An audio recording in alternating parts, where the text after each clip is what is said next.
It was funny. I would almost like live like this double life. I was involved with Chabad on Friday nights, and then Saturdays I would go and like hiking a 14er with friends, or like go snowboarding. I had this kind of like two different modes. It was difficult because I felt like I was kind of living two different lives a little bit. And I don't know, like I'm still kind of figuring out what's my authentic self. Every day, we are blessed to interact with some of Colorado's most interesting people. On this podcast, Judaism with Altitude, we share their fascinating stories with you, and we have a great time. Welcome to Judaism with Altitude. It's great to be here tonight. We're blessed with a very, very special guest. Welcome, Rachael Amchislavskiy. We are so delighted to have you on the show. I'm going to share a little bit about having you on the show, but first, just personally, this is exciting because we have our sessions together and we talk and we find time to talk. And now we get to invite my husband into the conversation too. So, and I am blessed many times also to be part of the DMCs. We're blessed that the Amchislavskys come many times for Shabbos to our house. And sometimes when we get home after a late night at a late Shabbos dinner, after a few l'chaims, I'll sit down on the couch and we all start with the DMC. But usually 20 minutes in, I sometimes I do fall asleep from time to time. It's very late and after a few drinks. Not because it's not super interesting. It's just, nighttime, sometimes I fade. So right now it is nighttime. This is our prime time together. I got my and I'm ready. I'm ready to be a part of this conversation. If I start fading, I'll go to sleep and you guys carry on into the wee hours of the morning. We just might go to sleep. Amazing. So, okay. So Rachael, let me just introduce you. This is not a formal introduction by any means, but Rachael is a dear friend and wife of a colleague. There should be a term for that. But yeah. Rachael started as a friend, and we are so blessed to have you and your family in our lives. Rachael has been through her own journey discovering Judaism and what it means to her. And I think really so much of Rachael's journey is really valuable and relatable. So I wanted to bring on Rachael just to talk a little bit about her perspective on life in Judaism and where you are today, why you want to be where you are today. You're just a great person to schmooze with also. So welcome to all of our lucky listeners. I feel like something that definitely needs to be highlighted though is that you guys were also played a very big role at our wedding. Also, we can't be remiss of that. We've become such good friends that actually Danny was the Masada Kedushin, and of course Sarah being the Kala teacher as well. And so we've seen a lot of life together, which has just been amazing. So I feel like that's very crucial. What is a Kala teacher? At least my experience, it was a way to prep myself for marriage, and it was a way to talk to somebody that that has a lot of knowledge, especially in Jewish marriage. And it was really nice. We had, I don't know how many sessions we ended up having in person, but at least there was definitely a handful where we would talk either on the phone or in person, and I would get to ask Sarah bountiful amount of questions. So that's my short pitch. Go ahead, Sarah, if you have another. You always have great questions. And I'm just going to also just preface that with my husband being the Masada Kedushin. That is just to explain the Hebrew, is the wedding officiant. And it was such an honor for us to be formally so much a part of your lives and your union together. It was very important for us to, I'll speak for my husband, but for me as well, to have somebody that whoever was going to be our officiant needed to be somebody that knew us. And that was huge. And I think I couldn't have asked for better people to help with that. And I'm so happy that I feel like we won the lottery in that regard. I feel like not so many people get that special touch from their officiant nowadays. So I really appreciate that. Thank you. It was very special. It was the first and only wedding I've done in Fort Collins. So that was really great. Great little town in northern Colorado. And it's interesting, actually, in order to officiate at a wedding. So one of the things that I just personally require is the bride and groom to go through chassan and kala classes. I often describe it that people go through years and years and years of education. I learned about rock science and an igneous rock and a lava rock. Very, very useful things I learned in my life, but I didn't really learn in school how to be married and how to be a father and how to be a husband. And therefore, part of the deal, I guess, that I make with couples is just very important to study, whether you call it premarital counseling from a Jewish lens or perspective, but very, very important because God willing, this is a endeavor that will be for a lifetime for many, many, many decades. And yeah, very special thing. I was going to say before you started that, which, yes, thank you. Now you see why I love Rachael so much. She's just so like complimentary. And like, how could you not? It's a good life. That's it. It's a good, Great when you're with great people, easy. it's a good life lesson. If you want to have friends and have people like you, be very complimentary. It's a effective tool. Yeah. Yeah. So, Rachael, do you have anywhere where you want to begin? I can ask you questions, but what would you like to share? I'm gonna leave it open to you. I feel like I need to like kind of start a little bit back on like my Jewish journey, if you will. It started, my grandfather was diagnosed with pancreatic cancer when I was like 11, 12 years old. And I was always drawn to Judaism as a whole. I was actually grew up in a really small town where there wasn't really a lot of like Jewish events, Jewish people, Jewish anything. I joked that there was like 5 Jewish families.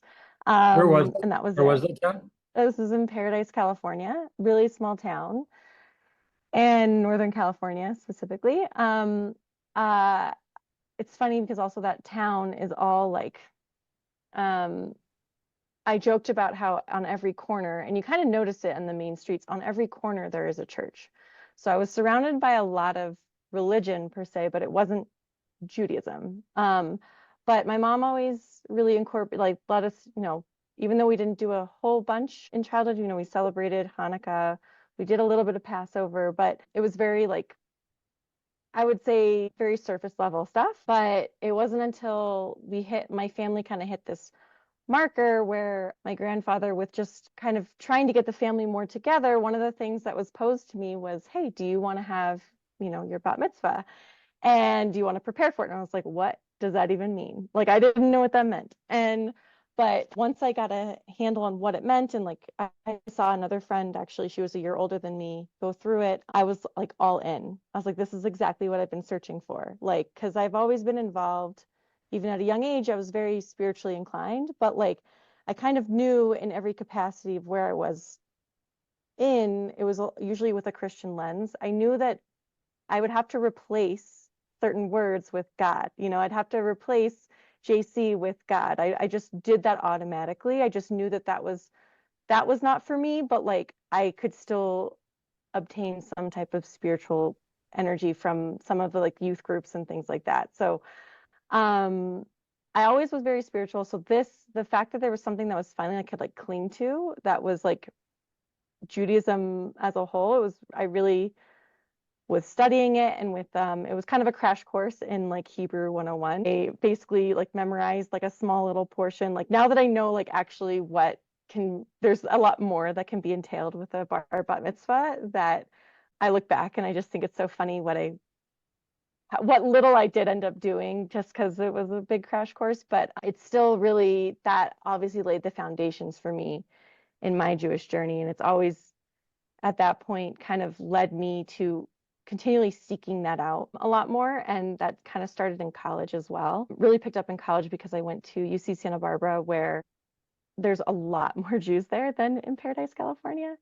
A lot more options, which is really cool. I ended up actually really connecting. There's like the Hillel, there was the Chabad, but there was this Breslov couple, and I don't know if you know what Breslov is, but like they're kind of hippies. They're like the perfect vibe for what Santa Barbara is. Like Santa Barbara is very much like, laid back or on the beach, and they're just these total hippies. And I didn't even really stand or know that like the Rebbitzin, she actually was wearing this really big head covering, and I just thought that was just her vibe. Like I was like, this woman, like she just you could tell that she just like owned what she was doing. She really just, I didn't even know it was for specifically for head covering purposes. I just thought that was just, she just wore 5 scarves in her hair all the time. So I really connected with this family. One of the big things was with Breslov too, is that they really follow Rabbi Nachman's teachings. And one of the things that he talks about is that you must dance every day, like to like basically praise Hashem. It's your way of celebrating being alive, and all of Hashem's blessings. And that really, I connected with that too, because I also, when I was younger, used to dance a lot. So that was a big connection for me too, along with the hippie vibes. And then they just had this very laid back, I didn't even realize I was doing Shabbat dinners. It was just kind of, they would always invite me every Friday. So I'm like, yeah, of course I'm going to come. And it was just a really easeful way into kind of exploring my Judaism in a way that was unassuming. They really didn't put a lot on me, and I didn't really ask a lot of, them. That we just kind of were together. And it was so beautiful to be together and to be a part of something that was like family. And I actually didn't realize that that's what it was until I used to bring my non-Jewish friends along with me. I would be like, hey, do you guys want to come to this Friday night meal?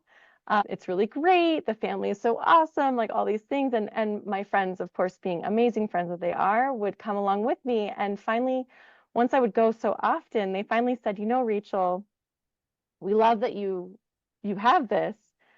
We think though that like this is for you, not for us. Like it was a very nice, gentle way of saying like, look, like we're so happy that you have this connection piece. And I suddenly realized like, wait, there's more to this than I just realized that there was a lot more that was happening on the underlying surface that I even realized. And so anyway, so that's kind of how my journey kicked off. And that's how eventually I was taking these, it was all unassuming. They would do these Maimonides classes, which is kind of like Jewish teachings. And it would happen every, like, I don't know, if it was like a Wednesday night, we'd all have dinner together and have these classes. And then suddenly these classes turn into, if you go to X amount of classes, you can get a subsidized trip to Israel. So now I'm going to Israel and got to really see Israel in all of its glory. And really, I got to be there for 3 weeks. So I got to spend 3 Shabbosim there, 3 Shabbat meals. One of them was with actually Rav Daniel Katz, who is, I don't know if a lot of people know who that is, but he's super into meditation, Kabbalah, and just overall, like, he's got an Australian accent, which also makes him sound super cool. And he is also Baal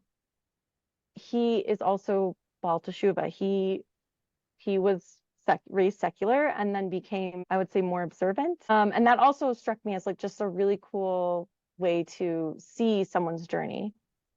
In short, when I came back from Israel, I realized like I can't quit this. It's just a part of me now. And there's a lot more to the journey, but I think that's kind of like how it all started. And since then, it's just been this continual process of like, how can I get more? And it's always been, it's been a slow growth, but a growth nonetheless of just kind of trying to find different ways to connect. It's great to hear from the beginning, really, how the journey started for you. And everyone has their own unique journey in life in general. And I just find it fun. And I think that's one of the premises we started this podcast is to be able to explore and share everyone's different journey in life, and wherever that leads to is they're like all pieces in the puzzle of this tapestry of the universe and God's creation. Did you find as you were getting involved in this that there was any setbacks, anything that you found like challenging, or it was just also new and exciting? I would say in college, not so much. I think it was more as I was like going in through grad school and then after post grad school, because I think that really like set the tone for where I think like bigger values were coming to a head as to like how do I want I always knew I wanted to raise a family, but like how did I want to raise a family? Because it was kind of grad school kind of was that arching kind of, okay, you're an adult now. so, and also with meeting my husband, I met my husband while I was in grad school. I was actually just about to graduate. You know, I think once I met him, I think I started to really make some big decisions as to like how I wanted to lead my life. And definitely with those decisions came some, I think, especially when you're taking things in a more, I don't know, when you're thinking about like future selves and future family and kids, it does kind of raise some important questions. And um, I think overall, as far as the setbacks go, I think when I initially was, I think we all come in with our preconceived notions of what life is or what, I don't know, we tend to put people and things in boxes. And I am definitely, unfortunately, one that also did that. Um, and so as I was on my journey, I had this like assumption in my head about that to be like keeping Shabbat and keeping kosher and doing all these things, you had to fit like a certain mold. And that's just the assumption that I had. More just because on an outsider, you're kind of, especially on those Shabbat dinners that I got to see in Israel, I kind of, I did get to see in the homes as well, but it's such a short time and you don't really get to have, I wish I could have had more time with the families, to be completely honest. We only had it was only 24 hours. It was so sweet. I was actually shocked at how these people would literally let strangers into their home. Like that shocked me. So then to come into my first real big experience was actually in Denver with you guys. And thank God I met you guys when I did, because I think I wasn't sure if this whole I wasn't sure if all of this was for me. I wasn't sure because I think I had a lot of assumptions in my head about like needing to be a certain, like needing to dress a certain way or be a certain way, or like my journey had to look a certain way. I think that was another thing too. I thought I had to like, I couldn't possibly do this because I didn't learn all this stuff. I didn't know all this stuff, and like I don't even know Hebrew. Like I literally started with not a lot of information. And so those are like, I don't know, just I guess setbacks were just more the Yeah, things. we saw you got very inspired in college. Did you start grad school immediately after college or No, I actually took a year off. you're off? Um, yeah, I took a year off. Um, and I was actually working at Trader Joe's, which was like, and Really? yeah, that's why I love Trader Joe's. Did you hook us up with some discounts, some like Oh my alumni? gosh. I mean, at one point I could have, when I worked there, it was like a 10%. It was not a lot, I'll be honest with you. It's But whatever. the greatest You store got in the to world. like, it was the best. It's the best though. And actually it was funny because I didn't know that Trader Joe's had kosher meat until I saw my Rebbitzin walk through and she goes, you guys carry kosher meat. And I was like, wait, what? Like, what is this? Show Wow. me, you know? So, Wow. um, but And yeah, then I took a year off. I wasn't like, I was still involved somewhat, but really wasn't super involved because after school, like grad school was, I don't know, I kind of like took a back seat a little bit. and And then, so did yeah. you took your year off in Paradise back home? No, I was in Santa Barbara. Oh, you stayed in Santa Barbara, okay. And then Hmm. immediately after that year off, that's when you made the move to Colorado? Yeah, I actually moved with an intention to, one, also obviously go to grad school. I had two choices, but one of the things I remember in my head was like, look, I'll find my Jewish mountain guy in Colorado. Like that was my decision. So Manifested it. so tell us more I about did. that. Tell us Yeah. more about We always love a good Oh, let me a tell good you, story. it's not what you think. No, I mean like as in it's like it all happens, of course, at the end when you're about to graduate. That's when I met my husband. I had been involved with the Chabad up there, hoping to meet, I was on J date even at one point. I where did was this? realize Where was this? I know where it was, but I don't know if our listeners know. Fort So Collins, in Fort Collins at CSU. what kind of program were you in? Program. Oh, like civil and environmental engineering. Is that what Oh, you're talking awesome. Okay. about for Okay. grad Very school? good. Yeah. Okay. Yeah. So, great program. Amazing people there. I ended up getting like a research scholarship, which was really cool. That ended up paying for grad school. I really had a great time up there. definitely, I hiked one 14er. It ended up being two because it was the Grays and Tories one. I was kind of duped. But anyway, great friends. You know, I was involved. It was funny. I would almost like live like this double life. I was involved with Chabad on Friday nights, and then Saturdays I would go and like hiking a 14er with friends or like go snowboarding. I had this kind of like two different modes. And it was really hard to, that was difficult because I felt like I was kind of living two different lives a little bit. And I don't know, like I'm still kind of figuring out what's my authentic self. And I finally actually ended up meeting a friend that she also went to Santa Barbara, amazing person.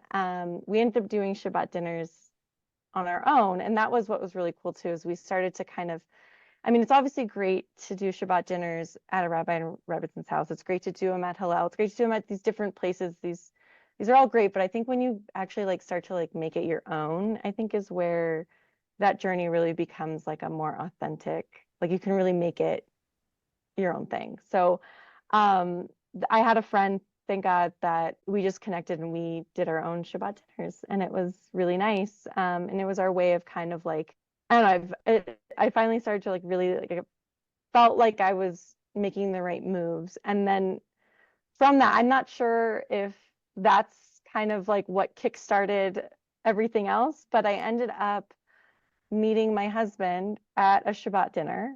It was actually it was called the Junity Shabbat.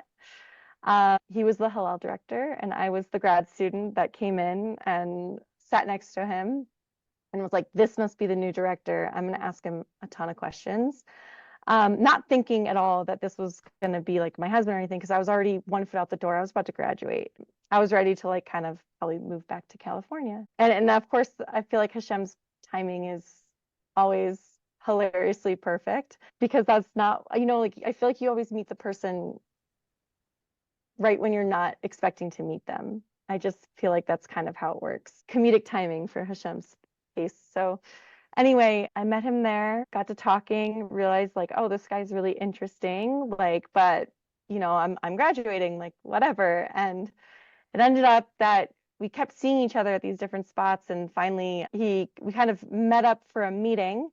I thought we were going to talk about Holocaust Awareness Week, which was always an uplifting conversation. And we did for like 20 minutes. And then the other 2.5 hours of this meeting was us talking about how we were both in Israel, how at the same time we didn't realize that we had like had overlapping trips. And we started talking about our families and like where we came from and like all these different things. And it just was like, I was like, oh my gosh. And then I realized after he paid for the drinks and the food that we got, and I realized, was that a date? Like, just like, okay, that's cool, I guess. Like, you know, we'll see. And then I guess like not to go into too much detail about it, but that the rest is history. Like he was like, it was great because there was no games. It was just kind of like, look, we're interested. Let's keep, you know. And then I graduated. I had to go. I wasn't planning to stay in Fort Collins. There's no, not that there wasn't any jobs there for me, but like that wasn't what my plan was. So I moved to Denver, and then thank God I did move to Denver, because then that's when I met you guys. Not to skip too many steps here, but yeah. That's great. So where were you in your Jewish journey at that point, and what what was just a little bit of your process, your mindset, your struggles? I know also, just to give a sneak peek to our listeners, that you grew up with a lot of feminist ideals, and how did that intersect with your Jewish journey and your perspective of what it was to become more Jewishly involved? So yeah, I think again, like going back to that idea of assumptions, and I think when I first, I think let me take a step back. I feel like I don't think we realize this in at least being raised in America, and especially for me being raised in a small town with, I like it or not, there's a lot of Christian values that get kind of like implemented on. There's a lot of like assumptions that like even though I'm looking at Judaism, right? There's still a lot of things that I didn't realize, like I had like these kind of a different lens on than even Jewish lenses. And so I've been having to I always kind of explain it that I'm constantly having to like take off these different lenses to like get kind of get a clear view of what actually is the Jewish perspective on life, on relationships, on leadership. And so I think that's something that I really had to work through and I'm still working through. I think it's just something that we constantly have to parse out. I don't think we realize how much our surroundings, whether we like it or not, um, can really affect like us, whether, it's very even just by osmosis, so but yeah, so I think with my assumptions that I had was like, can women actually like are they able to be leaders within like a more, I guess, do I want to say observant, like I don't know, observant lens, is are women, this is going to sound really ridiculous now because I know the answer now, but like I was like, can women wear colorful, bright colors? Like, can they be loud? Can they have like careers or what? These are all, and now in hindsight, I can see that these questions are a little silly, but they were definitely Well, things that need, a lot of people have these assumptions and questions, and a lot of yeah. people, I hear this a lot, they think traditional Judaism is inherently sexist. So it's good to speak this to Hmm. you. And yeah, Yeah. that's the I mean, case. there's honest questions that I had of like, does this really work with my authentic self of like that I am a very verbose, like kind of unapologetic person that I want to, like, does that work? Is that allowed? In lack of, for lack of better like words. And I definitely, I remember at one point, there's actually one Shabbat that I had spent. It was the first time I had spent on, like, I guess, like on my own, like just kind of doing my own thing. And I ended up staying in Denver with somebody that they were really sweet, like really genuinely nice people, but like they just were giving me a lot of rules, like because there are there's a lot that I did not know then, and there's still a lot I don't know now, but like it was it was coming from a really sweet loving place because she wanted me just to like know everything, but like that's just like not, I wasn't ready for that. And there is something to like you need to be ready for someone to provide the information. There is such a thing as giving it too early in Judaism, right? So I was struggling, and it was a really hard Shabbat. And that was the Shabbat that I ended up meeting you guys. I don't know. It was definitely like at the time I didn't realize it, but it was definitely a blessing in disguise. It was my first time ever meeting you guys, and it was such a small and like not even really like a grandiose meeting, but it was just enough to hold on to, I guess, because you guys didn't push anything or like it was just kind of like, yeah, come hang out with us and eat. And that was it. And it was so nice because I think throughout the rest of my Shabbat experience that weekend, it was a bit like too much information. And I kind of realized I was like, and at the time I kind of had a story in my head that I was like, this is what he was then my boyfriend, now my husband, but like I assumed that that was what my husband wanted, was somebody like this person or in this way. And obviously that's a lot of assumptions there, but like I actually ended up calling he's a rabbi in training, he's now a rabbi, but like I called him and I was like, I don't know what to do. Like, I don't think I can do this. Like, this is not for me. And he, um, like, it was such a good conversation because he goes, look, everybody's on a journey.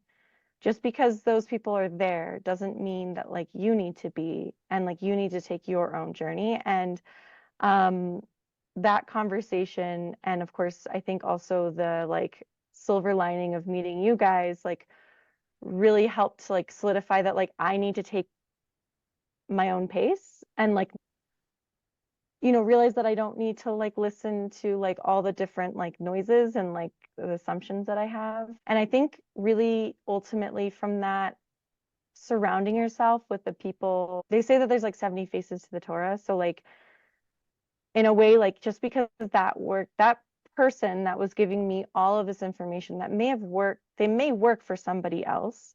It's not going to work for me, but like I'm very thankful that I can find, there's a way to find something else. And I was able to find that. And actually, Hashem put you guys in the right spot and me in the right spot to be able to continue my journey in a way that, I could say I can almost see a big pivot in that moment was that I now found people that I could genuinely ask them questions. They didn't need to give me all the answers. I could just go and ask when I was ready to ask. And I think that's really crucial is that, and then with that, I've been able to ask a lot of hard questions. I definitely think with us getting married and Danny, with you being our Masada Kedushin, like the officiant, I had some big things that I needed to work through. And I made sure that there were certain aspects of my wedding that were like, I don't know if you remember this, Danny, but like I do, because it was really crucial. I think that was honestly going to also be another make it or break it moment of like,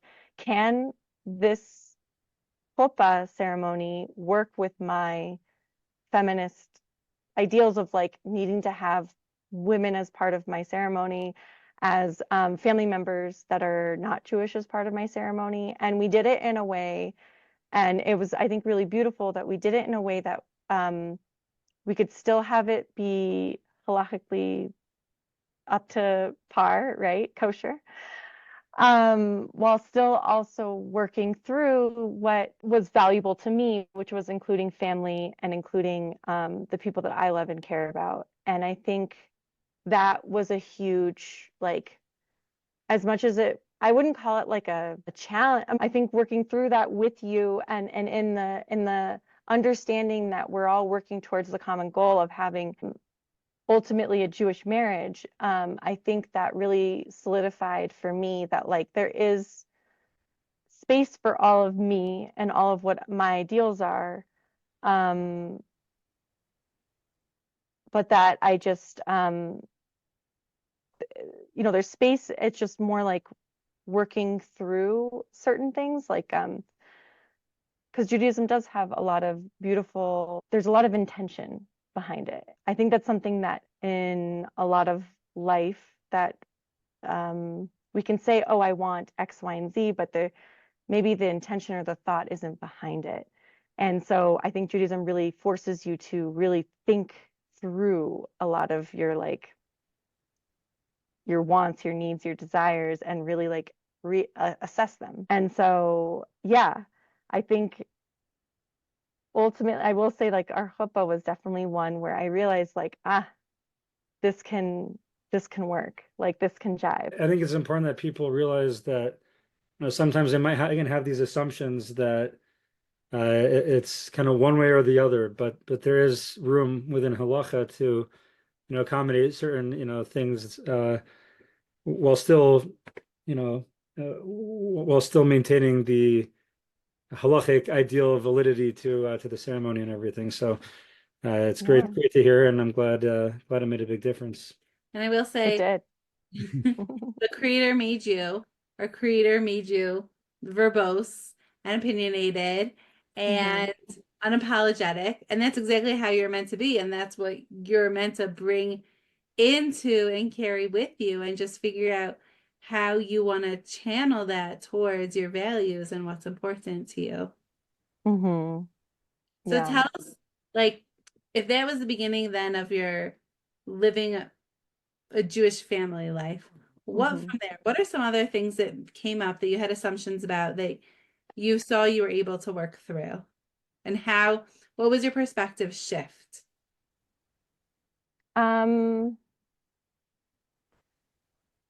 Well, so during our kala teaching classes, I think Sarah and I both agree that we've talked about this, but like we both agree that I was definitely a little hesitant to take in, and I think that's why Sarah makes a really good kala teacher, is that she's able to notice and recognize like if there's any uncomfortable, she's able to meet you with where you are, and in a way that I don't know, I would say then I maybe like was not as forthright with like completely taking on all of the things that she was talking about.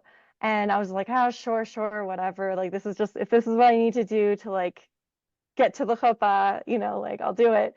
And I, I, I feel bad saying that now because I don't think I realized what knowledge and what like truth. And I think it's one of those things that I think, unfortunately, it's like that teenager that's like, I know everything. That was definitely me and that time. But now looking back, I can see that like a lot of that stuff was, again, a lot of my assumptions that like, especially surrounding, not to get into too much detail, but just surrounding intimacy in a Jewish marriage. And what does that look like? And now it's funny because as now a mother with two children and like with a family, it honestly now, like in hindsight, all of it makes so much sense. And it's very much a beautiful thing to, it's a beautiful protection of the cycle. And like a woman, you always hear about this, like the woman is the head of the home.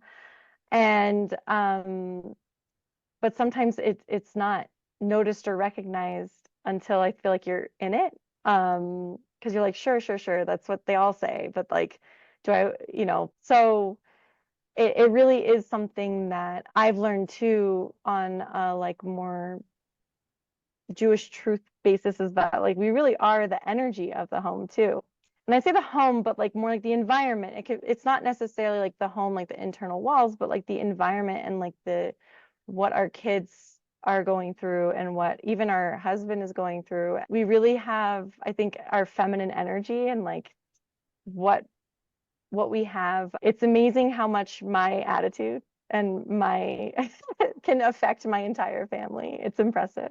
But that's what Jewish, like it's a lot of Jewish thought that like we are in fact really the energy and like the kind of like the I don't know, I'm sure Danny probably have better words for it, but like we are that part of the home. It's a very solid foundation, and I think that's huge. And I think before, I don't know, it's funny because like now I'm living more in it and understand it more. I almost like don't even believe half the things I believed in before. And another thing too is like, so I'm very career driven, or at least I once was.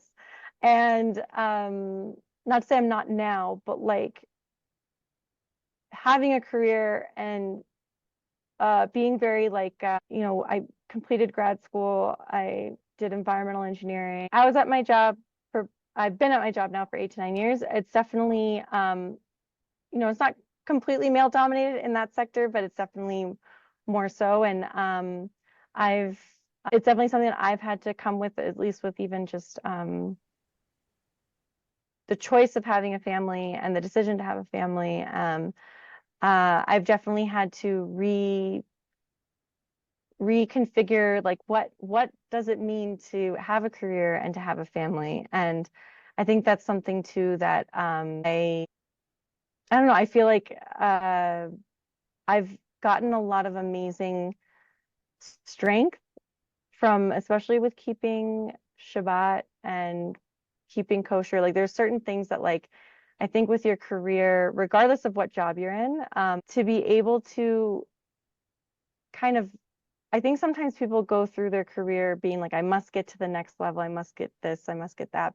And those things are great. Moving up in your career is amazing, obviously, especially in terms of like being able to provide more for your family. But there is something that with Torah values and with keeping Shabbat and like, it kind of forced me in a way to really like, I wouldn't say force me, I chose, right? I chose to do this, but like it helped me with my career and defining my career in a way that I think my other peers weren't able to do as easily and as swiftly as I was able to, which I think because of the fact that I had Shabbat and because of the fact of like keeping kosher, it helped me to kind of just like, I don't really think about like, how do I want my career to look? Do I want to be working 80 hours a week or and out in the field and especially traveling a lot? And that obviously that lifestyle doesn't it can work if you're keeping kosher and keeping Shabbat, but it didn't work for me. And what was great is that like it didn't work for me because that was what I chose. Like I'm like, I don't want this. I don't. And I have a lot of peers that it was really hard for them to say no to certain things because I don't think they'd had the practice to do that. You know, whether it's turning down jobs or like turning down different opportunities, like surprisingly, that's something that I think in anybody's career where you're really driving it and making it work for your life, it's really crucial to be able to say no to certain opportunities because they may, yes, be opportunities for right now, but like, are you overextending yourself? Are you really lining up with your values of work-life balance? And I would say Shabbat and keeping kosher really helped me to kind of just like focus in on what's important and like what works for me. And I can't I really do think that my career, the way that it went and how it's worked for me has been amazing. I really feel like it's helped me. And it's actually funny because I thought it would be quite the opposite. I thought it would be much more difficult. And I thought it would be harder to keep my career in a certain pace or a certain track. And it's actually been quite the opposite, which has been such a blessing. That's great. Do you think it worked in the sense that because you had Shabbos, you had to decline certain opportunities and it kind of forced you to step back? Or do you think just the experience of Shabbos and stepping away gave you mental clarity to be able to reflect on your life and your career in that way? That's a good question. Both. I think both, really. I'll give an example, just one really quick one, but I had to go on a 10-day shift to Texarkana. And and I was doing field work Where was this? I'm and sorry. This is what? Texarkana. What Um state is that in? it's the Texas, Arkansas, and Canada. I think I forget what the other state is, but you have to look it up. Louisiana. Louisiana. Louisiana is that, yeah, okay. So those three states, it's like in that like little trifecta thing. So anyway, I was on a 10-day shift and I had told the project manager at the time, like, look, you know, and I just want to let you know when I'll accept this job, but like I had to be very upfront. Like I'm not working on Shabbat and I will be off, at the right before sundown, all this stuff. And they're like, okay. And then the thing is that didn't transfer over actually to my team. So then I had to like basically randomly, like they just knew that I had to tell the task manager that was there, like the project lead, had to like reiterate to them. And it felt like really uncomfortable for me because I was like, gosh, like I feel like I'm letting my team down because I'm not there and I'm not working. And it was like one of the worst rainy days. Like that Shabbos was like, it was raining hard. I was just thinking about my team and I felt so bad. Even though like I know that's not my thing to think about, but like I felt awful. It didn't feel good, like being in that space and in that setting. And I realized very quickly that like, okay, like I'm not gonna do 10-day shifts. And honestly, like who wants to do a 10-day shift? I don't know. Some people do. Some people like the money. You get great money from doing these longer shifts. But for me, it was just like I didn't feel comfortable. Like even though my team totally understood, no one gave me any flack. Like no one, everybody was very nice about it. But like it didn't feel like it aligned with my values because my values are I want to be there for my team. So actually now as a project manager, I let my team know and I say, hey, look, I just want you guys to know, like, because now I'm the one calling all the shots. I tell them like, look, you have a choice. We always typically do like a 6-day on, 1 day off. That's kind of just how it works in our field. But I tell them, look, you can choose. You can do Saturday if you'd like. I'm not going to tell them what to do, but like they can choose that. Or, and I just won't be available and I'll have to get somebody else to line up. Or you can take Sunday off you can work Sunday and then take Saturday off, like kind of to match my schedule. And so kind of now, like I try not to have my team work when I'm not working. Obviously, it's up to them at the end of the day as far as if it works better with their schedule or what have you. But I really try, like with my team, I try to align. I want my team to align with my schedule as much as possible. So I don't want them working when I'm not working, you know? But so anyway, in a way, it's kind of like, so yeah, that time that I spent like all alone in the hotel room in Texarkana really helped me to realize it's like and I literally never did another 10-day shift. That was my first and only time, and I never did it again. And I was like, I won't, that's not going to work for me. So In yeah, hindsight, those experiences, it was so painful and uncomfortable in the super moment. uncomfortable. That was the moment that you pivoted and you really remember, like you took something from that experience and you learned and you grew from it to what you wanted in the future to have more clarity. Is there like we could talk for hours. We could do this again. If the Yeah. audience wants to send in questions, we'll ask them on our next time together.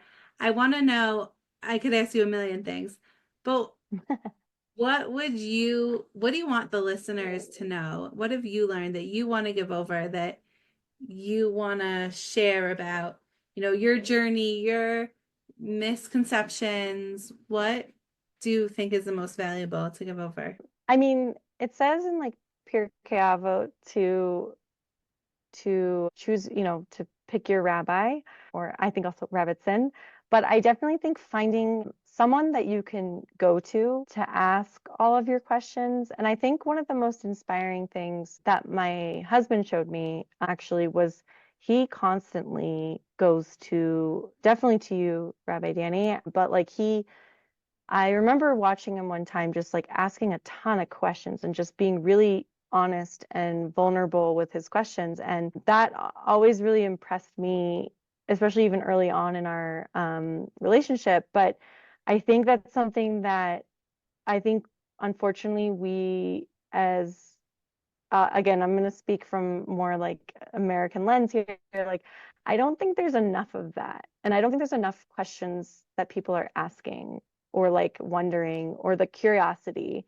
And I think if we can all just like come with like more curiosity and like asking instead of assuming, because I think that's partly why these assumptions and these misconceptions are built, is just because people are not asking any questions and directly. Like, I think the other thing is directly asking the questions to the person that they're doing it. I remember one time, just kind of random, but like I remember one time we were at someone's house for Shabbos, and I noticed that their soap was very runny.